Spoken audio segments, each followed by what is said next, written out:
오직 여호와는 그 성전에 계시니 온 땅은 그 앞에서 잠잠할지니라 하시니라. 수고하고 무거운 짐진 자들아 다 내게로 오라. 내가 너희를 쉬게 하리라. 사랑과 공의의 하나님 아버지시여, 지난 엿새 동안 세상 속에서 살아가던 저희들을 오늘 이 밤 거룩한 성전으로 불러주시니 너무나 감사합니다. 아담의 타락 이후 죄로 인해 오염된 저희의 심령을 주님의 보혈로 정결케 하여 주시옵소서. 때로는 가인처럼 형제를 미워하고 시기하며 내 뜻대로 행하려 했던 저희의 어리석음을 이 시간 고백합니다. 주님, 오늘 주시는 말씀을 통하여 저희의 심각성을 깨닫게 하시고 우리 마음 문 앞에 엎드려 있는 죄를 다스릴 수 있는 영적 권세를 허락하여 주시옵소서. 우리 예배를 기쁘게 받아 주시기를 원하오며 우리를 죄에서 구원하신 우리 주 예수 그리스도의 이름으로 기도드립니다. 아멘. 신앙 고백하겠습니다. 전능하사 천지를 만드신 하나님 아버지를 내가 믿사오며 그 외아들 우리 주 예수 그리스도를 믿사오니 이는 성령으로 잉태하사 동정녀 마리아에게 나시고 본디오 빌라도에게 고난을 받으사 십자가에 못 박혀 죽으시고 장사한 지 사흘 만에 죽은 자 가운데서 다시 살아나시며 하늘에 오르사 전능하신 하나님 우편에 앉아 계시다가 저리로서 산자와 죽은 자를 심판하러 오시리라. 성령을 믿사오며 거룩한 공예와 성도가 서로 교통하는 것과 죄를 사하여 주시는 것과 몸이 다시 사는 것과 영원히 사는 것을 믿사옵나이다. 아멘. 오늘의 말씀입니다. 오늘 말씀은 4장, 이제 새로운 말씀이죠. 4장 8절로 15절 말씀입니다. 창세기 4장 8절로 15절입니다. 다 함께 한 목소리로 읽도록 하겠습니다. 가인이 그의 아우 아벨에게 말하고 그들이 들에 있을 때에 가인이 그의 아우 아벨을 쳐 죽이니라. 여호와께서 가인에게 이르시되 내 아우 아벨이 어디 있느냐? 그가 이르되 내가 알지 못하나이다. 내가 내 아우를 지키는 자이니까. 이르시되 내가 무엇을 하였느냐? 내 아우의 핏소리가 땅에서부터 내게 호소하느니라. 땅이 그 입을 벌려 내 손에서부터 내 아우의 피를 받았은즉 내가 땅에서 저주를 받으리니 내가 밭을 갈아도 땅이 다시는 그 효력이 너에게 주지 아니할 것이요 너는 땅에서 피하여 유리하는 자가 되리라. 가인이 여호와께 아뢰되 내 죄짐을 지기가 너무 무거우니이다. 주께서 오늘 이 지면에서 나를 쫓아내시온즉 내가 주의 낯을 뵙지 못하리니 내가 땅에서 피하여 유리하는 자가 될지라. 무릇 나를 만나는 자마다 나를 죽이겠나이다. 여호와께서 그에게 이르시되 그렇지 아니하다. 가인을 죽이는 자는 벌을 7배나 받으리라 하시고 가인에게 표를 주사 그를 만나는 모든 사람에게서 죽임을 면하게 하시리라. 아멘. 할렐루야. 할렐루야. 오늘부터 예수 그리스도의 보혈로 죄를 다스리는 여러분이 되시기를 주님으로 축원합니다. 서로 인사하시겠습니다. 하나님은 당신을 사랑하십니다.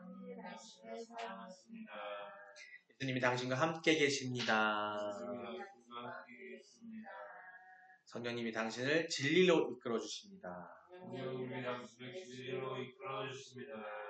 그래서 당신은 죄를 이기실 겁니다. 아멘. 할렐루야. 할렐루야. 예, 오늘 우리가 창세기 4장 지난주까지 1절로 17절 말씀을 하는데 이번에는 4장 8절에서 15절 말씀을 합니다. 그래서 오늘은 오늘 제목이 이거예요. 한번 같이 읽어볼까요? 시작. 죄는 심각한 파괴성을 지니고 있습니다. 예, 죄는 심각한 파괴성을 지니고 있다고 합니다. 그냥 이 한 문장만으로 봐도 어떤 건지 느낌을 아시겠지만 오늘 이 제목의 의미를 한번 되새겨보면서 말씀을 나눠볼까 합니다.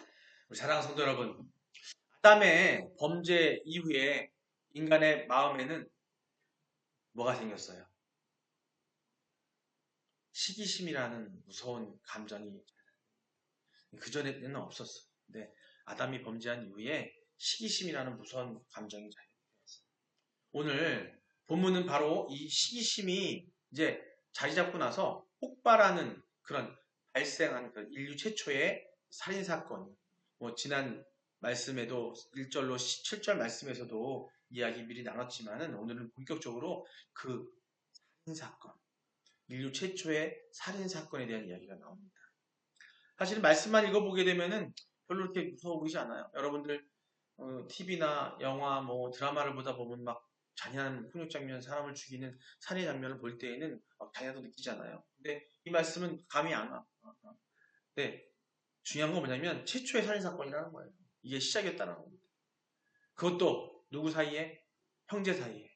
형이 동생을 죽이는 끔찍한 비극을 보여주게 됩니다. 가인은 자신의 제사가 하나님께 연락되지 않고 받아들여지지 않자 어떻게 했어요? 분노했어요. 분노. 그 분노는 결국 동생 아벨을 향한 살인으로 이어졌습니다. 이 사건은 단순한 어떤 한 가정의 비극이 아니에요. 죄가 세상에 들어왔을 때 얼마나 끔찍한 파괴력을 가지는지, 제가 우리 삶을 어떻게 무너뜨리는지를 보여주는 경고라고 할 수 있습니다. 그렇다면 오늘 말씀을 통해서 우리 삶을 무너뜨렸던 그 죄가 어떤 것인지 경고를 어떻게 하고 계시는지 말씀을 한 가지 보면서 이야기해 볼까 합니다. 먼저 8절 말씀이에요. 8절 말씀 한번 읽어보겠습니다. 시작. 가인이 그의 아우 아벨에게 말하고 그들이 들에 있을 때에 가인이 그의 아우 아벨을 쳐 죽이니라. 그냥 죽인 것도 아니고 요새 같으면은 무슨 뭐 총을 쏴 죽인다든지 아니면은 무슨 뭐 마취제를 해서 아니면 뭐 독살시켜서 할 텐데 쳐 죽인 것만큼 가혹한 것도 없어요. 막 때려 죽인 거예요. 그죠? 여기서 보면 말씀에 이게 나와요. 우리는 어디에 있을 때? 들에 있을 때라고. 들에 있을 때. 여기에 이 장소적인 배경을 좀 주목해야 되는데요. 이 당시 고대 근동의 시대라고 하는데 이 고대 근동에서는 이 들, 영어로 말하면 필드예요. 필드. 이 들은 사람들이 시선이 닿지 않는 은밀한 곳이었습니다. 그런 것을 의미하는 것이었어요. 즉 뭐냐면 가인의 살인이 그냥 우연히 막 갑자기 화가 나서 순간적으로 확 화가 나가지고 그냥 나도 모르게 우발적으로 발생하는 살인이 아니라는 거예요. 사람들이 아무도 보지 않는 곳으로 어떻게 했어요? 아벨에게 말했다는 거예요. 불러들였어요. 아벨을. 뭐예요 이거는? 계획적이라는 거예요. 계획. 그냥 말씀만 와서 못 느끼겠지만 그 들에 있을 때라고 되어 있는 들로 아벨 동생을 불러들인 거예요. 그렇기 때문에 이것은 계획적이고도 의도적인 범죄였음을 알 수 있습니다. 또한 하나님께서는 이미 7절에 우리 전절에 배웠죠. 지난주까지 배웠던 마지막 7절에 보면은 죄가 너를 원하나 너는 죄를 다스릴지냐라고 말한 말씀이 있어요. 강력하게 경고하고 계셨습니다. 죄가 너를 원하나 너는 죄를 다스려라. 죄가 너를 원한다라는 표현은요. 그리고 말씀드렸던 것처럼 맹수가 먹잇감을 노리고 웅크리고 있는 모습을 묘사한 거라고 말씀드렸어요. 그러나 가인은 이 신성한 경고를 어떻게 해요? 무시했고 이렇게 8절에서 그 다음에 이렇게 해서 무시했어요. 그래서 그 죄에 먹잇감으로 노리고 있는 그 죄에게 그 우리를 원하고 있는 그 죄에게 어떻게 했어요? 무릎을 꿇은 거예요. 하나님 말씀하시는 그 무심시한 순간 웅크리고 있던 이 죄가 누구? 가인을 덮친 상태인 거예요. 형제 사랑을 그 형제 살해로 바꿔버립니다. 형제를 사랑해야 되는데 형제 살해로 바꿔버리는 파괴적인 결과를 낳게 됩니다. 또 한번 9절 한번 볼까요? 9절 한번 읽어보겠습니다. 시작. 여호와께서 가인에게 이르시되 내 아우 아벨이 어디 있느냐? 그가 이르되 내가 알지 못하나이다. 내가 내 아우를 지키는 자이니까. 그가 이르되 내가 알지 못하나이다. 내가 내 아우를 지키는 자이니까. 하나님께서 내 아우가 어디 있느냐라고 물으신 것은 몰라서가 아니에요. 여러분 창세기 3장에서 보면은 아담에게 물어보시죠. 하나님께서 아담이 하와에 의해서 선악과를 따먹고 나서 하나님께서 이들이 하나님을 두려워서 숨었을 때 하나님을 물으세요. 아담아, 내가 어디 있느냐? 라고 물으셨던 것처럼 이 가인에게도 회개의 기회를 주시려고 했다는 거예요. 하나님께서는 아담에게 물어봤던 것처럼 아담이 어디 있는지 몰라서 물어보신 게 아니에요. 이미 다 알고 있었어요. 또 마찬가지로 가인에게 내 아우가 어디 있느냐라고 한 것은 가인이 아벨을 죽인 사실을 하나님이 모르시고 하는 게 아니에요. 그런 질문은 뭐냐면 회개의 기회를 주는 겁니다. 우리가 간혹 부모로서 자녀를 양육하거나 선생님으로서 뭘 할 때에 보통 보면은 부모나 선생님은 학생들이나 자녀가 뭔가를 잘못한 걸 다 알고 있어요. 그죠? 다 알고 있어요. 그러면서 뭐라고 물어보냐면 얘야, 너 그날 뭐 했어? 너 어디 있었어? 이렇게 물어본다면 그 잘못한 날 어디 있었냐고 물어보는 거죠. 그건 이미 다 알고 계시는 거예요. 근데 그러고 왜 물어보냐면 본인 스스로가 그걸 자각하고 깨닫기를 바라는 거예요. 기억하라는 거예요. 그리고 내 잘못을 한번 상기시키라는 거거든요. 가인에게 회개의 기회를 주신 겁니다. 하지만 가인은 내가 아우를 지키는 자이니까 라고 반문해요. 내가 아우를 지키는 자니까 내가 키퍼냐? 내가 지키는 자입니까? 라고 반문해요. 여기서 말하는 이 지키는 자는요. 샤마르라는 단어인데요. 창세기 2장에서 하나님이 인간에게 에덴 동산을 지키게 하셨을 때 쓴 단어예요. 인간에게 에덴을 하나님이 창조한 그 에덴 동산이 뭐야? 창조한 그것들을 지키라고 하나님에게 맡긴 거거든요. 그때 그 샤마르, 지키다라는 말이 여기서 또 쓰인 거예요. 내가 아우를 지키는 자입니까? 샤마라는 자입니까? 라고 반문한 겁니다. 인간은 본래 서로 돌보고 지키도록 창조된 존재입니다. 그래서 중국의 한자에 보면은 우리 사람인자죠, 사람인자. 원래는 그 사람인자가 처음에 고대 상형 문자에서는 뭐냐면 사람이 이렇게 옆으로 이렇게 서 있는 모습을 형상화해서 사람인자가 나옵니다. 근데 시대가 흘러가면서 이 사람인자가 이렇게 생겼잖아요, 그죠? 그 사람인자를 윤리적인 측면, 유교적인 측면이라든지 사람 생각을 봤을 때, 사람들은 서로 의지하고 기대고 돕고 살아야 된다는 의미로 많이 발전이 됐었어요. 근데 그걸 어떻게 보면 하나님 뜻인 겁니다. 하나님께서는 우리로 하여금 이웃을 돌보고 세상 천종들 돌보라고 말씀하고 계셨어요. 하나님이 세우신 창조 질서와 형제됨의 윤리를 정면으로 부정한 것이 오늘 가인의 행동인 겁니다. 그 말은 내가 가인 대표입니다. 단순히 책임전이야. 내가 지키는 자입니까? 라고 반문한 건 뭐냐면 나는 못 지키겠다 하나님. 당신이 나한테 맡긴 거 난 못하겠다 얘기를 하는 거예요. 이처럼 죄는요 하나님과의 관계뿐만 아니라 인간 사이의 마땅한 도리와 관계마저 철저하게 파괴를 하게 됩니다. 이거 여러분들이 아실 거예요. 누군가가 죄를 짓는 순간 그 죄 짓는 사람과의 주변과의 관계는 깨어지게 됩니다. 누군가를 해하는 죄를 지었든 누군가를 뭔가를 취했든 간에 그런 일이 발생하든 그런 일이 발생하게 되는 거예요. 자, 우리 11절 말씀 한번 볼까요? 11절입니다. 함께 읽겠습니다. 땅이 그 입을 벌려 내 손에서부터 내 아우의 피를 받았은즉 내가 땅에서 저주를 받으리니. 아멘. 11절에서 이 땅, 이거는 히브리어로 아다함이라고 하는데 이 땅은요, 지금 우리가 알고 있는 우리 한글로 땅이지만은 이거 무슨 뜻이냐면 입을 벌려 피를 받았다라는 뜻이에요. 입을 벌려 피를 받았다는 표현이에요. 매우 아주 충격적인 말이에요. 아담은 어디서 태어났어요? 흙에서 왔어요. 그죠? 하나님께서 사람을 만드실 때 흙으로 만드셨어요. 근데 그 흙도 뭐냐면 아주 옥토도 아니고 식물이 자란 옥토도 아니고요. 그 뜻을 찾아보면 단순히 그냥 흙이 아니에요. 아주 쓸데가 없는 흙. 저기 황토에 아주 그냥 황야에 있는 막 먼지처럼 날아다니는 그런 흙으로 우리 인간을 만드셨단 말이에요. 인간과 땅은 생명을 주고받는 관계여야 한다는 거예요. 즉 땅과 인간은 그런 관계라는 겁니다.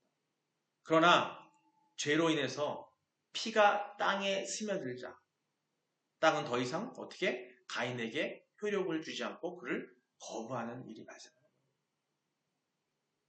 땅이 그 입을 벌려 내 손으로부터 내 아우의 피를 받았은즉 내가 땅에서 어떻게 해요? 저주를 받습니다. 죄는 영적인 문제로 끝나지 않습니다. 죄는요, 우리의 삶의 터전, 환경, 그리고 일상의 열매까지 메마르게 만들어 버린다는 거예요. 즉, 이 표현은 뭐냐면, 땅에서의 저주라는 건 뭐냐면, 내가 죄를 짓는 순간, 그 피가 흘러내려가는 순간, 세상의 모든 것들로부터 나는 어떻게 봐요? 저주를 받게 되는 거예요. 그 소리는 죄를 지면 안 된다는 겁니다. 가인이 유리하는 자. 이 유리한 자는 뭐냐면, 방황하는 자예요. 영어로 치면 원더러라고 하는데, 오갈 데 없어서 어디로 갈지 몰라서 방황하는 자가 되는 거예요. 유리한 자가 된 것은요, 단순한 어떤 지리적으로 이동해서 돌아다니는 이것이 아니라 하나님의 땅 그리고 공동체 어디에도 이 가인이 뿌리내릴 수 없는 존재로 고립된 것을 위해 이것이 죄가 가져오는 진정한 파괴라는 거예요. 단순히 내가 뭔가 죄를 저질러서 파괴, 그게 아니라는 거예요. 세상 모든 것들이 그 죄로 인해서 거부당할 수밖에 없는 상황이 되어버리게 돼요. 합일될 수가 없는 상황이 된다는 겁니다.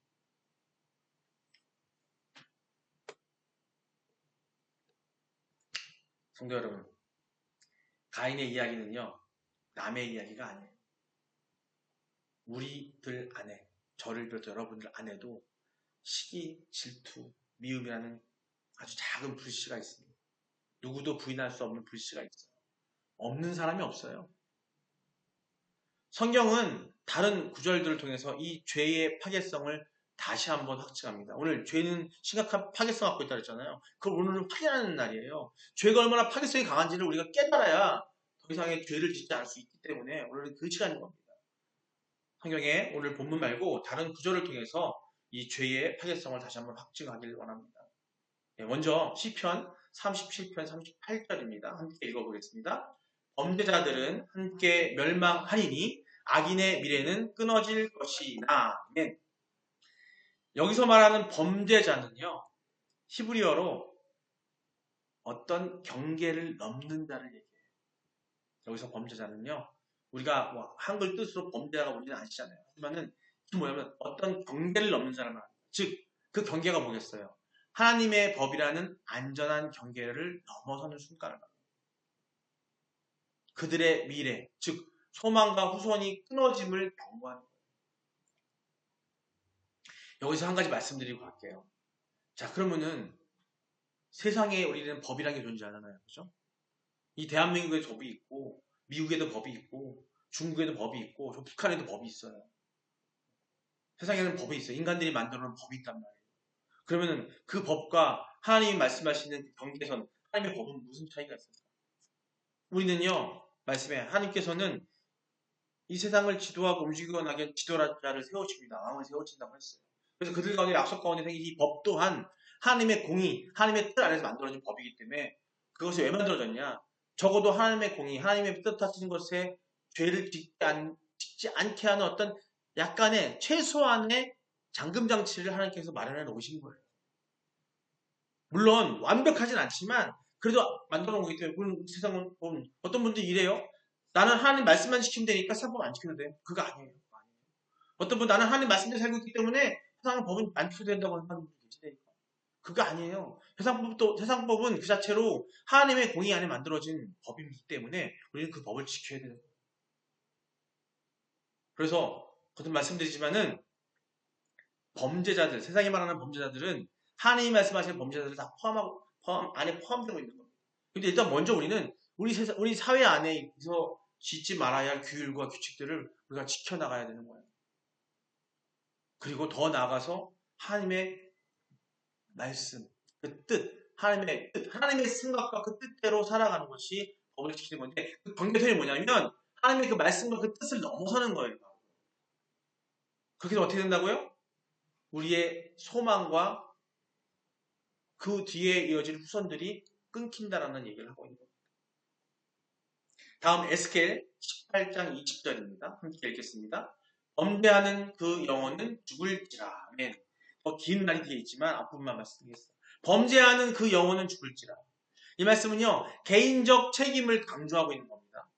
가인은요, 아담의 죄 때문이 아니라 자신의 선택으로 심판을 받은 겁니다.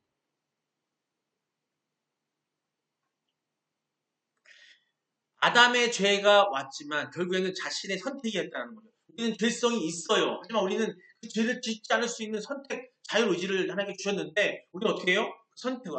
가인이 심판받은 것은 뭐냐면 아담에서 올려놓은 그 죄성 때문에 아니라 그 순간에 그 죄가 있지만 그때의 우리 선택이 중요하다는 거예요. 죄의 책임은 누군가에게 전가할 수 없어요. 오직 하나님 앞에서 단독자로 해결해야 할 의미입니다. 우리가 원죄를 제사함 받고 구원받는 것은 예수 그리스도의 보혈의 피로 가능하지만 우리가 짓는 이런 개인적인 단독적인 죄들, 우리가 짓는 이렇게 말하죠. 다범죄, 스스로 지은 죄들 있잖아요. 이것은 반드시 죄값을 받게 돼 있어요. 구원을 못 받고 영원의 구원을 못 받는 거하고는 차원이 다른 거예요. 그건 별개입니다. 우리가 세상 안에서 짓는 죄들 있죠. 세상법을 지키지 못한 죄들, 아까 말씀한 것처럼 하나님이 말씀하신 대로 하지 말라는 것들, 죄들이 있잖아요. 그거에 대한 벌은, 그 책임은 우리에게 있다는 거예요. 그래서 오직 하나님 앞에서 그 죄진 자 단독이 해결을 해야 함을 의미하고 있는 겁니다. 다음 야고보서 1장 15절 말씀입니다. 함께 읽겠습니다. 욕심이 잉태한 즉 죄를 낳고 죄가 장성한 즉 사망을 낳는다. 아멘. 야고보는 죄의 성장 과정을 출산에 비유를 해서 오늘 말씀을 전하고 있습니다. 가인의 마음속 시기, 욕심, 이 시기가 행동, 죄로 잉태되었다고 이야기합니다. 결국 아벨의 육체적 사망과 가인의 영적 사망을 낳는 결과를 낳게 됩니다. 가인의 그 죄로. 말씀대로 또 죄는 어떤 속성이 있냐면 자라나는 속성이 있어요. 우리 뚝담에 그런 말 있죠. 3살 버릇 8가지 간다. 3살 버릇에 그 버릇이 나쁜 버릇을 말하는 건데 그게 끝까지 간다는 거예요. 그게 자라는 거 더 커져요. 바늘 도둑이 소도둑 된다. 바늘을 훔쳤던 그 습관이 있던 사람이 나중에는 소까지 훔치는 일을 벌이거든요. 사랑하는 여러분, 죄가 장성하여 우리를 삼키기 전에 뭘로? 예수님의 보혈의 능력으로 죄를 끊어내시기 바랍니다. 우리 힘으로 끊어내기 힘들어요. 우린 다 마찬가지예요. 여기 누구 하나, 우리 온라인 통해 들으시는 여러분들 모두 다 누구 하나 내가 스스로 그걸 끊어낼 수는 없어요. 누구를 통해서 오직 그리스도의 보혈의 피로만이 가능하다는 걸 여러분 믿으시기 바랍니다. 보혈의 능력으로 죄를 끊어내시기 바랍니다. 하나님께 나와서 회개할 때 회복의 은혜가 임할 줄 믿습니다. 예수 그리스도를 보내신 이유가 바로 그것을 위해서 보내신 거고, 우리가 구원받는 것도 받는 거지만 우리의 죄를 자꾸 짓고 있는 이 죄를, 죄선에 짓고 있는 모든 것들을 우리가 끊어내기 위해서는 우리가 오직 예수 그리스도를 앞에 무릎 꿇고 나와서 기도하고 회개하는 수밖에 없어요. 근데 죄를 지었음에도 불구하고 그리스도 앞에 나오지 못하고 예배하러 나오지 못하고 교회에 나오지 못하고 하는 사람이, 교회에 나와서도 진정으로 예배하지 못하고 진정으로 그걸 끊어내지 못한다면 그거는 의미가 없는 거죠.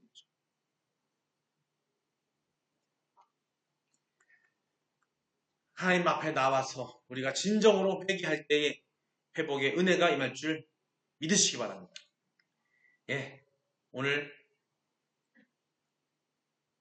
금요 기도회를 맞아서 이렇게 기도하길 원해요.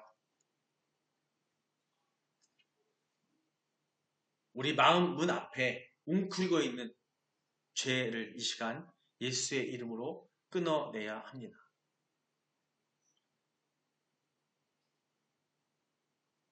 나의 죄를 씻기를 찬양함교 1절 하면서 그 다음에 기도 제목 가지고 찬양하기로 하겠습니다. 나의 죄를 씻기를 찬양하겠습니다. 252장입니다.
그런 마음이 있지 않습니까, 여러분? 겉으로 예배하는 척했지만 속으로는 형제를 미워하지 않았습니까? 이 시간 내 안에 가인을 십자가 앞에 끌어냅니다. 주여 묻어진 양심을 깨뜨려 달라고 주여 한번 부르고 기도하시기 원합니다. 주여! 아버지 사랑의 하나님, 기도하기 원합니다. 우리 철저한 회개를 하기를 원합니다. 하나님께서는 죄를 다스리라고 하셨지만 우리는 그러하지 못했습니다.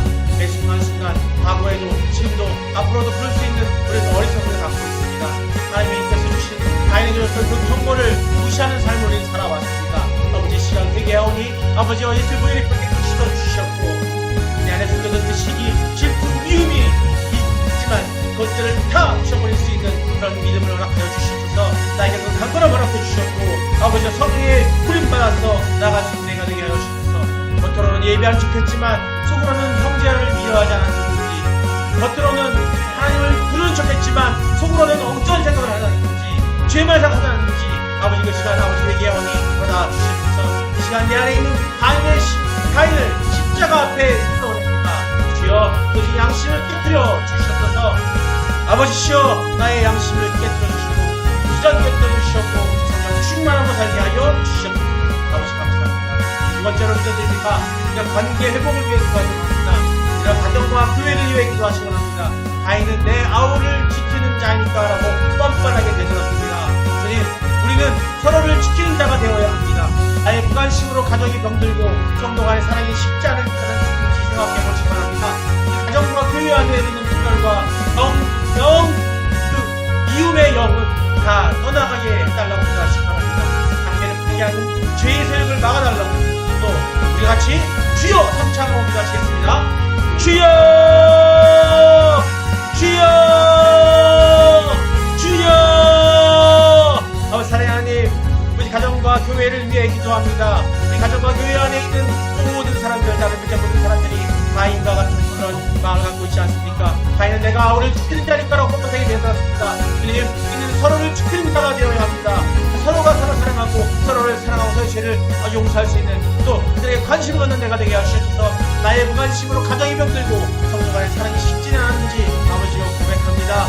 가정과 교회 안에 흐르는 분열의 영, 미움의 영은 떠나갈지어다. 관계를 파괴하는 죄의 세력을 막아 주시옵소서. 주님 막아 주시옵소서. 마지막으로 기도합니다. 우리가 결단하시기 원합니다. 성령 충만함을 결단하시기 원합니다. 죄를 지은 가인은 유리하여 방황하는 자가 되었습니다. 혹시 죄책감과 사랑의 유혹으로 영적 방황하고 계십니까? 하나님은 가인에게도 편을 주셨습니다.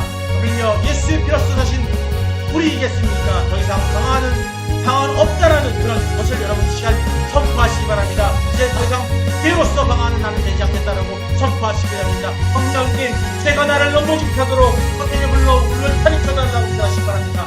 이 교회가 세상에 편하게 되게 해달라고 간절히 기도하기 바랍니다. 다같이 주여 한번 부르고 기도합니다. 주여! 아버지 사랑의 하나님, 마지막으로 기도합니다. 우리 죄를 지은 가인은 유리하는 방황하는 자가 되었습니다. 혹시 죄책감과 세상의 유혹으로 영적 방황을 하고 있는 우리가 없는지 한번 다시 한번 돌아봅니다. 아버지 그랬다면 나를 용서하여 주셔서 우리를 용서하여 주셨어서 하나님은 가인에게도 편을 주셨습니다. 그러며 예수의 피로 사신 우리에게 그 편을 주실 그럴 줄 아닐 줄 알고 있습니다. 아버지여 더 이상 방황은 없다 선포할 수 있는 우리가 되게 하여 주셔서 하나님이여 제가 나를 뻗보지 못하도록 우리 스스로가 성령의 불로 불타리를 칠 수 있도록 우리가 성령의 충만함을 받을 수 있도록 아버지의 역사하여 주셨고 나를 이끌어 주셨고 우리를 이끌어 주셨소서. 감사드립니다. 감사드립니다.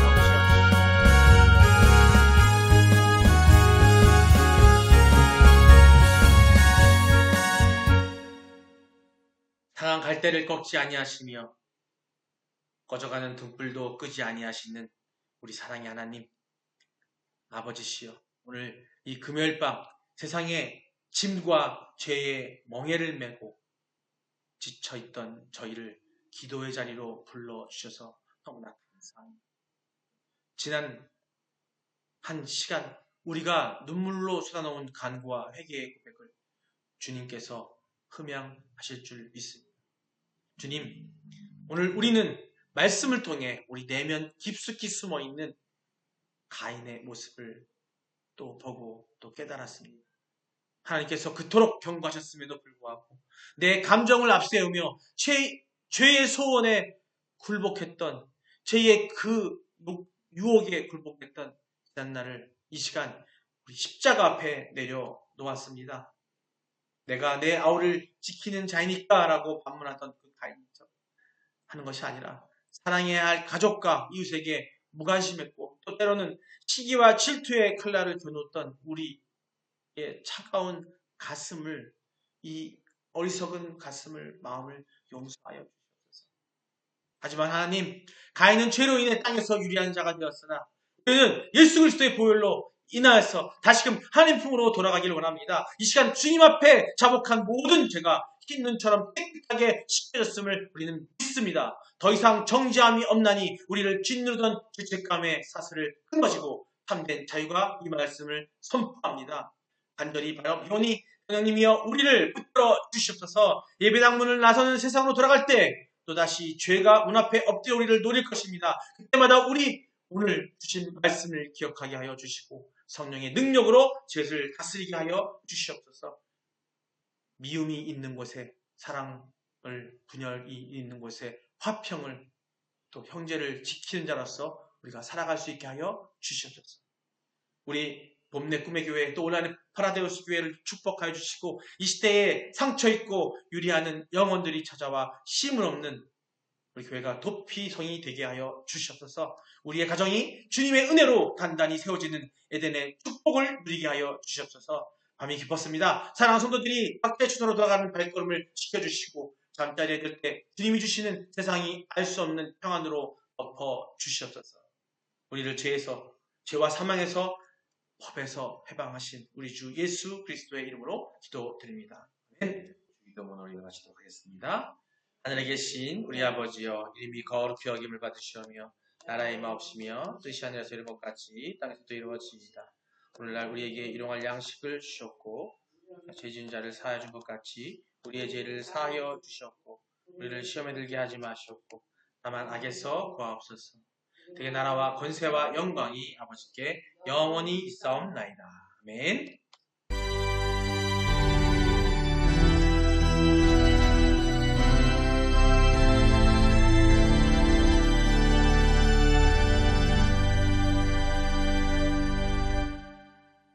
할렐루야. 주님께 영광 돌립니다.